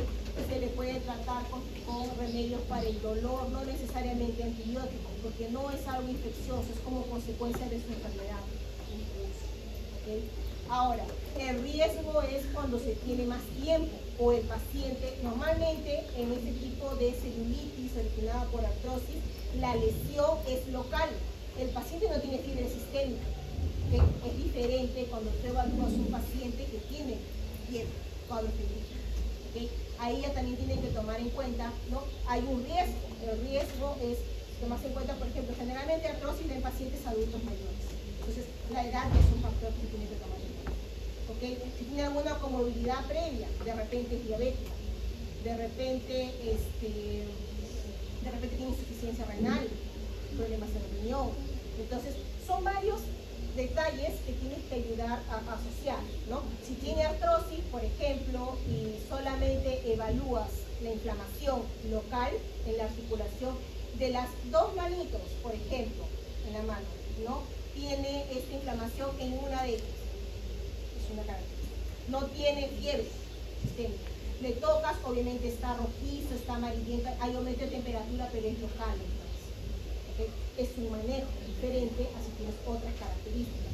¿Por qué? Porque recuerden que si tratamos una celulitis y sospechas, tanto sea estafilococo como estreptococos, hay resistencia a antibióticos. Entonces es importante el inicio rápido en base a la clínica. Es la clínica la que va a ayudar. Ese tipo de infecciones es clínica. Bien, ok, entonces aquí vemos aquí los factores de virulencia, las componentes de la bacteria, ¿no? Como todos sus componentes van a ser reconocidos por múltiples receptores. ¿Y qué va a activar? Bueno, va a activar no TOLA receptor, no TOLA receptor, inflamosomas, mecanismos de fibrosis. ¿Ok? Ahora, tenemos aquí la producción de péptidos antimicrobianos producidos por diversos tipos celulares en respuesta a la presencia de estafilococos. Y aquí tenemos al neutrófilo, ¿ok? La estrella. El neutrófilo, vean, tiene su receptor de porciones PC gamma, que va a reconocer la inmunoglobulina, y también receptor para complemento, ¿ok? Cuando ha sido usualizado. Fagocita, y aquí tiene especies reactivas de oxígeno, ¿no? Mediados justamente por las mieloperoxidasas. Entonces, pacientes que tienen deficiencia en mieloperoxidasa tienen deficiencia en la acción de neutrófilos. ¿Okay? Entonces, aquí tenemos péptidos antimicrobianos, catenicilinas, alfa-desbenzinas, proteinasas, hidrolasas, y también el neutrófilo produce componentes proteínicos que inhiben la captación de fierro por la bacteria. Entonces, minimizando el nutriente esencial para el organismo. ¿Okay? Aquí en este texto menciona lo que les mencioné de baltizador. Y aquí vemos, ¿no? En qué circunstancias tenemos infecciones, ¿no? En la piel por estafilococos aureus. ¿Qué deficiencias hay que están asociadas a una infección por estafilococos aureus? Neutropenia, pacientes neutropénicos. Entonces aquí tenemos, por ejemplo, pacientes que se presentan en su cuadro, ¿no? Como una neutropenia severa congénita, ¿ok? O pacientes neutropénicos porque están tratamientos por quimioterapia, ¿ok? Tienen infecciones recurrentes por estafilococos aureus. O si no, pacientes que tienen esta enfermedad, la enfermedad granulomatosa crónica, que ¿qué es lo que tienen? Deficiencia en el estallido respiratorio, en el busto oxidativo. ¿Okay? Entonces, aquí no hay mieloperoxidasa también, deficiencia. O pacientes con defectos en miotaxis. Y aquí está, por ejemplo, también asociado los pacientes diabéticos. ¿Okay? O los pacientes con insuficiencia renal. De todas estas alteraciones llevan a susceptibilidad a infección por estafilococos aureus. O por otro lado, señalización ¿no? Pacientes que tienen alteración de sensibilización para interleucina 1 o pacientes que tienen deficiencia en células T, aquí de cara pacientes con VIH, ¿no? O también, eso en general, VIH, pero si hablamos de TH17, también podemos decir, por ejemplo, hiperinmunoglobulina E, que justo lo mencioné en la clase pasada, ¿okay? Que tienen deficiencia en TH17 directamente y que también son susceptibles no solo a estáfilos, sino también a cándida, ¿okay? Dermatitis atópica, que tiene aquí incremento de TH2 en lugar de tener, ¿no? TH17 disminuye efectos antimicrobianos. Pacientes con VIH y pacientes que tienen en realidad toda la deficiencia en la producción y la captación de interleucina 17. ¿Okay? Estos pacientitos tienen recurrentemente infecciones cándida y estafilococcus. Y aquí tenemos el mecanismo de reconocimiento, por ejemplo, el Staphylococcus aureus, ¿no? Infecta justamente estas células, ¿no? De la piel, de la epidermis, y ella comienza a producir interleucinas, señales de alerta. ¿Cuál interleucina? Interleucina 1. Y ella mismo lo capta, porque tiene acción autógena. ¿Okay? Entonces, esto de aquí incentiva a mismos queratinocitos a que aumenten la producción de péptidos antimicrobianos. ¿Okay? Aquí también tenemos el reclutamiento de neutrófilos por la presencia de citocinas inflamatorias cuando son activadas células como macrófagos o dendríticas. Y aquí lo tenemos en forma general, ¿no? Aquí tenemos macrófagos dendríticas incentivados, comienzan a producir varios tipos de citocinas, se activan perfiles de respuesta, ¿okay? TH17, NK, NKT, las natural killer T, y aquí tenemos interleucina 17 para captar lo que se está produciendo. ¿Para qué? Para que haya proliferación a nivel de los queratinocitos y para que haya aumento de péptidos antimicrobianos. Y esta interleucina 17 va a ayudar al reclutamiento de neutrófilos para ayudar a la eliminación de esta formación de. Y aquí, para finalizar, un poquito hablando sobre los cuadros de osteomielitis. Tenemos una bacteria, ¿no? Que es capaz de infectar a las células formadoras del hueso, es decir, los osteoblastos. ¿Okay? En este caso sabemos que el tejido óseo normalmente es estéril. ¿Okay? Entonces, ¿cuándo hay infección a nivel del hueso? En el caso de niños, ¿okay? Se puede dar un cuadro de osteomielitis aguda hematógena. ¿Esto qué quiere decir? Quiere decir que en el niño puede haber una infección por Staphylococcus aureus en un tejido. Y esta bacteria llegó al torrente sanguíneo y se diseminó y llegó a la célula formadora del hueso. Como en el niño el hueso se está formando, esta bacteria es capaz de ingresar a nivel del hueso, ¿okay? Y generar los cuadros de osteomielitis. Entonces, osteomielitis hematógenas en niños. ¿Okay? En adultos ya la historia es diferente. En adultos, ¿cuándo se tiene un cuadro de osteomielitis? Se tiene un cuadro de osteomielitis generalmente después de que ha habido un accidente, una fractura, un traumatismo. ¿Okay? Y ha habido exposición del hueso a la bacteria. ¿Okay? Entonces, generalmente está asociado postquirúrgico también. ¿Por qué? Porque puede haber, por ejemplo, después de una cirugía puede presentarse el pacientito, regresa con un cuadro de artritis piógena. Una infección por la bacteria. En la mayoría de los casos es Staphylococcus aureus, pero no es la única bacteria. ¿Okay? Entonces, la mayoría de incidencia está asociado a Staphylococcus aureus. En este caso, podemos decir de que ha habido una infección a nivel de las articulaciones. Entonces, hay una inflamación, ¿no? ¿Y qué es lo que se hace? Se hace la toma de líquido sinovial. Y eso lo han visto en su clase de fluidos corporales. ¿Okay? Este procedimiento que es la artrocentesis, se hace la toma de líquido sinovial y si se observa esta característica, ¿okay? Un líquido purulento, amarillento, entonces se sospecha que hay una artritis piógena. Una artritis piógena, chicos, es tratado emergencial. Se hospitaliza al paciente rápidamente y se inicia, ¿no? Lo que es el tratamiento. ¿Por qué? Porque una vez que destruye articulaciones se come el hueso y lo destruye. Justamente porque afecta a los osteoblastos. ¿Ok? ¿Cómo lo hace? Así. Ya sabemos que tiene varios tipos de moléculas con las cuales se va a adherir. Una de ellas es las fibronectinas, ¿no? La A y la B. Entonces, se va a adherir a estas moléculas, ¿no? Y va a ingresar a las integrinas e ingresa en los osteoblastos.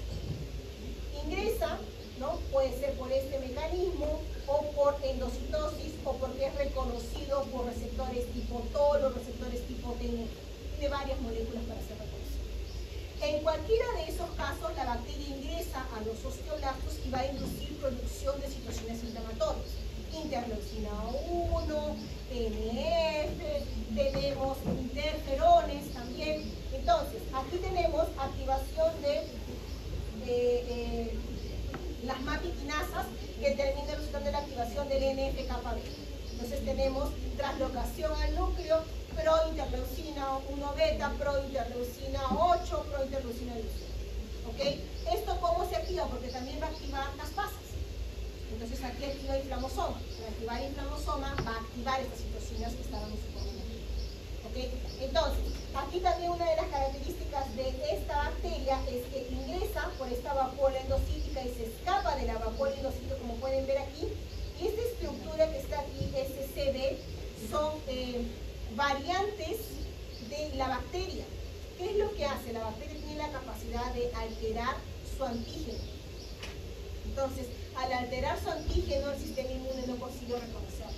Y esto lo hace en pequeñas comunidades. Aquí lo son. Una variabilidad. ¿Okay? Profesora, ¿esa es la aureus o la piógenes? No, esta es la aureus. Bien, entonces aquí, ¿no?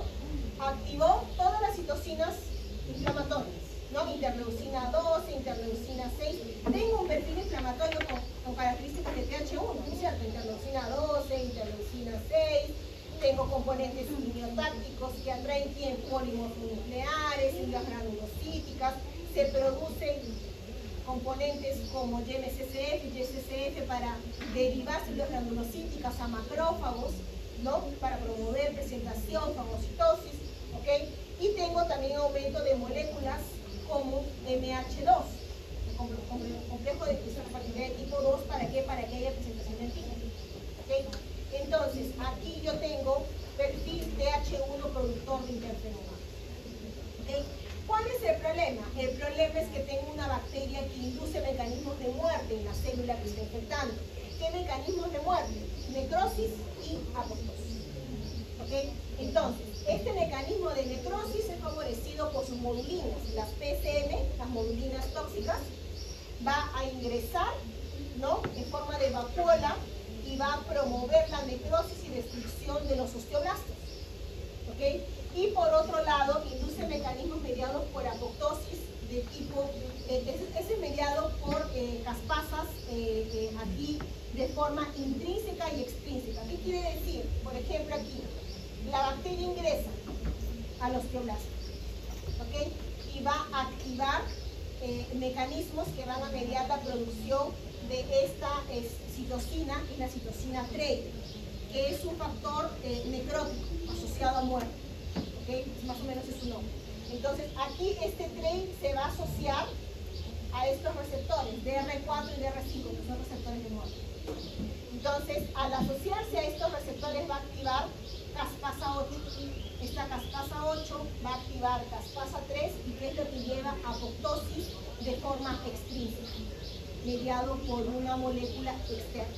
¿Okay? Y por otro lado, también va a mediar apoptosis intrínseca. ¿Cómo lo va a hacer? Porque cuando la bacteria ingresa, activa inflamosoma y al activar inflamosoma, activa caspasa 9. Al activar caspasa 9, activa caspasa 3 y induce necrosis. ¿Okay? Entonces, por mecanismos de necrosis o apoptosis, esta bacteria va a destruir a las células formadoras del hueso. ¿Okay? Entonces, y después de que las destruye, promueve la muerte de estas células. Ven aquí abajo, la bacteria está libre y suelta para continuar infectando. O sea, destruye células, queda libre en el medio para seguir invadiendo con las células. ¿Okay? Y con eso compromete rápidamente la estructura del hueso. Por eso es que es tratado de forma emergencial. Se puede decir básicamente que se come el hueso. Que es justamente la figurita que están viendo. ¿Sí? Por mecanismos de necrosis, destrucción del tejido óseo.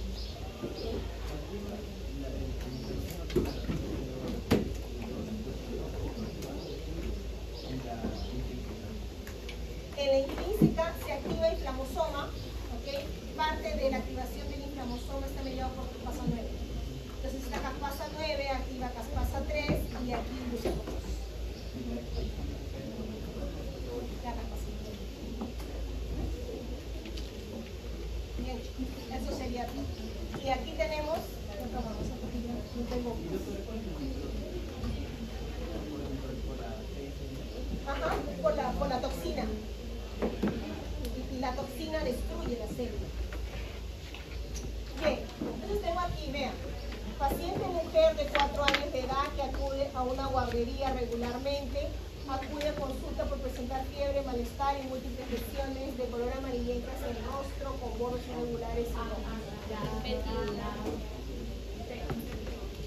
¿La B? La A. Demasiado fácil.